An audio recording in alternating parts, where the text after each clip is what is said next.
Jorge Luis Borges wrote a short story about a young man named Ireneo Funes, who was thrown from a horse and became paralyzed. In the accident, he gained what sounds like a superpower: perfect memory. He could recall every moment of his life in complete detail. Every cloud formation he had ever seen, every leaf on every tree, and every sensation that he had ever felt. He could compare the shape of clouds at dawn on April 30th, 1882, with the marbled grain in a leather-bound book that he had once seen. He remembered everything perfectly forever. And this sounds pretty extraordinary until you get to the problem. The narrator of the story says, "To think is to forget differences, generalize, and make abstractions." In the teeming world of Funes, there were only details, almost immediate in their presence. Funes could remember everything, but he could not think. His perfect memory destroyed his capacity for actual thought. When Funes describes his condition, he says, "My memory, sir, is like a garbage heap. Not a library or a treasure trove, but a literal garbage heap." Perfect knowledge was never a gift, but a curse that paralyzed him, isolated him, and killed him by the time he was 21. This story raises a question that matters far beyond one fictional character. What is the relationship between memory and thought, or knowledge and understanding?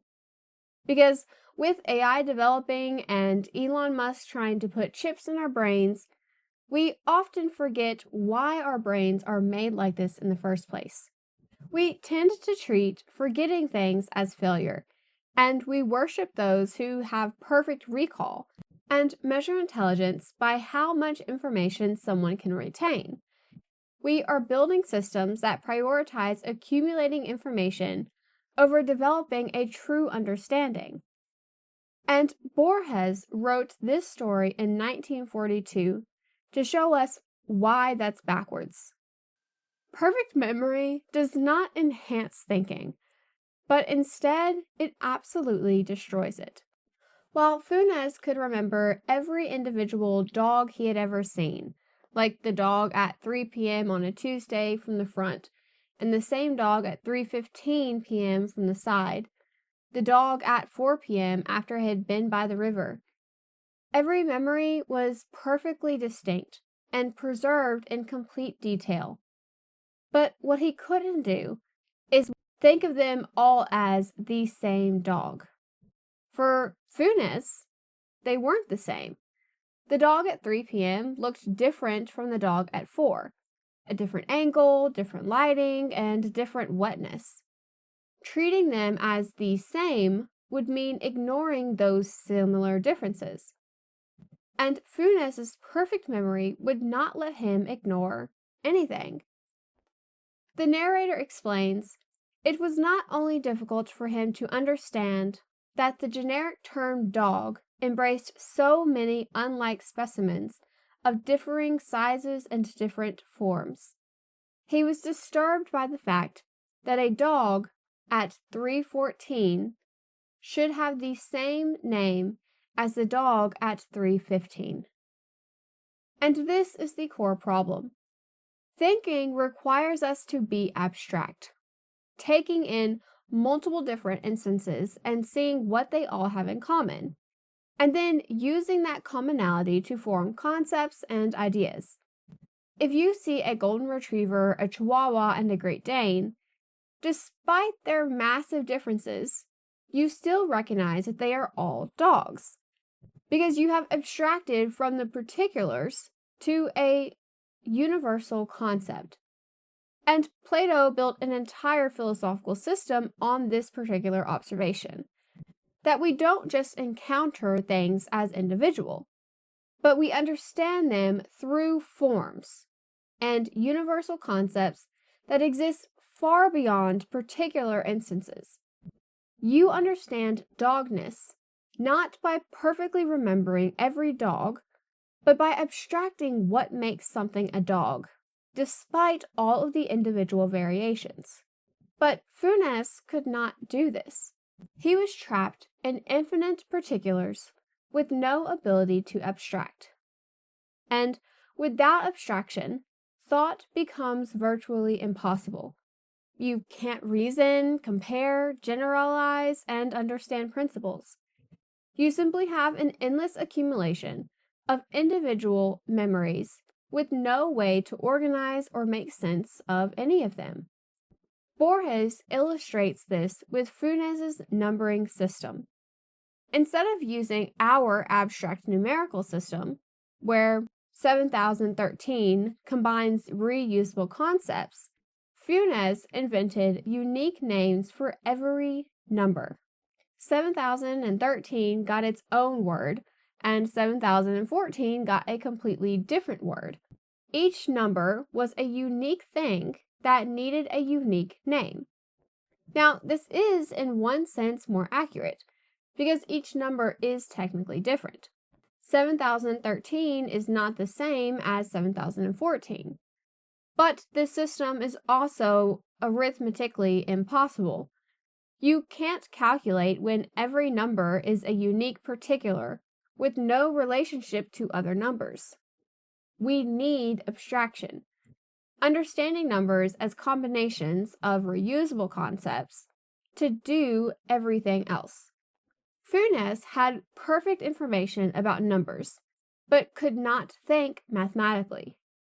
And he had a perfect memory of dogs, but did not understand exactly what a dog was. He knew everything, but understood nothing. Now, Nietzsche argued in On the Genealogy of Morals that forgetting is not a passive failure of memory, but instead it is active necessarily for thought and life.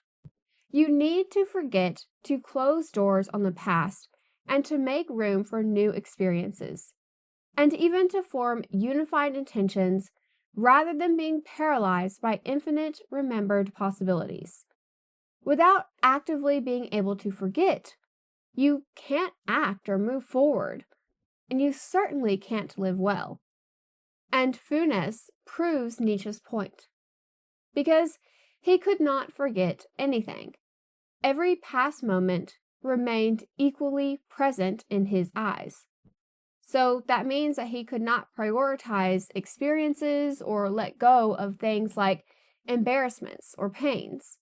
And he certainly could not move past anything, because nothing was ever really in the past for him. His perfect memory meant he was always living in every moment that he had ever experienced. The story describes him lying on his cot in the dark. To sleep is to be abstracted from the world. Funes, on his back in his cot, in the shadows, imagined every crevice and every molding of the various houses which surrounded him. Essentially, he couldn't sleep, because sleep requires abstracting from the world and letting go of details, forgetting enough to rest. And Funes's memory would not allow that to happen, and so it wouldn't allow for sleep. Now, William James made a similar point about attention, that thinking requires selective attention, focusing on what matters and ignoring what doesn't. You are choosing to listen from infinite possibilities and ignoring everything else. But Funes could not do this. He perceived everything with equal clarity and remembered everything with equal detail. Nothing could be backgrounded or ignored, and this made thought impossible, because thinking actually requires focusing on some things and forgetting others. Henry Bergson distinguished between pure memory and practical perception, which requires selection and abstraction. We don't actually want pure memory, like Funes, because it would overwhelm us with useless details. We want practical perception that gives us what we need to navigate the world while filtering out everything else. Funes had pure memory, and it destroyed his capacity for practical perception. He was drowning in infinite accurate detail with no ability to select what mattered. His memory, in his own words, was like a garbage heap. Now, there is a distinction Funes' story makes very vivid: the difference between having information and understanding what it means. Perfect knowledge did not produce understanding, but instead did the complete opposite by preventing the ability to understand. Now, Heidegger made a related distinction between beings, like individual things, and being, what it actually means for something to be.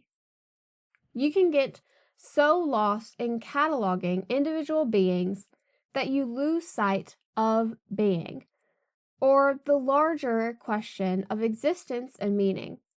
And this has contemporary relevance. Search engines and AI systems have something like Funes' relationship to information. They have access to enormous amounts of data and can recall facts almost perfectly, and they can retrieve information instantly.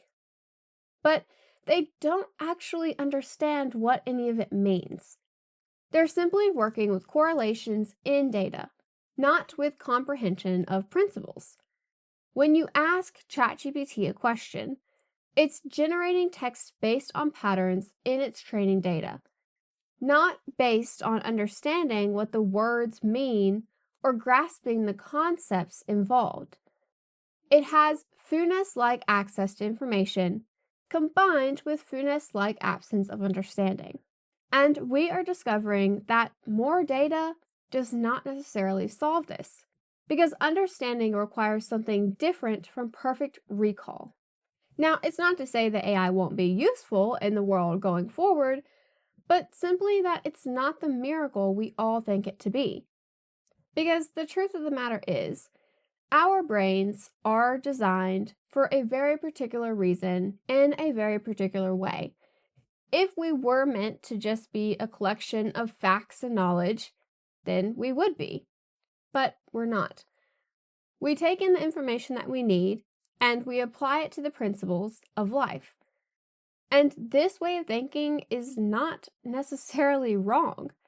It's what's gotten us to this point, what has made the world the way that it is. And while the world does have its drawbacks, the human brain is not flawed. Instead, the human brain is actually pretty good at doing what it's supposed to do. So, with that said, thank you guys so much for watching. And as always, don't forget to like, comment, and subscribe, and I'll see y'all next time.